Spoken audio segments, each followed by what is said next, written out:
সবাই কেমন আছে? আমি খুব ভালো আছি। তো দেখো, এটা আমি পিঠার রেসিপি বানাচ্ছি। তো তোমাদের কেমন লাগছে কমেন্টে জানাবে। আর কাদের কাদের মায়ের হাতের খাবার ভালো লাগে? আমাকে তো খুব ভালো লাগে মায়ের হাতে।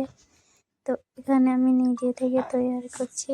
তোমাদের ভালো লাগলে অবশ্যই লাইক কমেন্ট করো আর সাপোর্ট করে দিও বন্ধুরা। তো দেখো, পিঠাটা বানানো হয়ে গেছে। তো দেখো, এটা ছোট ছোট করে বানিয়েছি, বেশি বড় করিনি।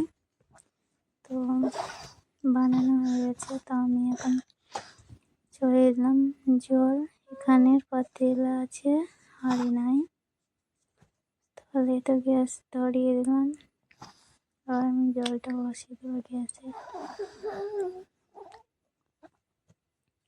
বসিয়ে দিলাম। এবার এটা নিয়ে নিয়েছি গুড়কে কেটে নিলাম। তারপরে জল চড়িয়ে দিয়েছি। দেখো, পিঠা যে ঢেলে দিয়েছি আমি। তারপরে দেখো পিঠাটা। তো দেখো বন্ধুরা, পিঠাটা তৈরি হয়ে গেল।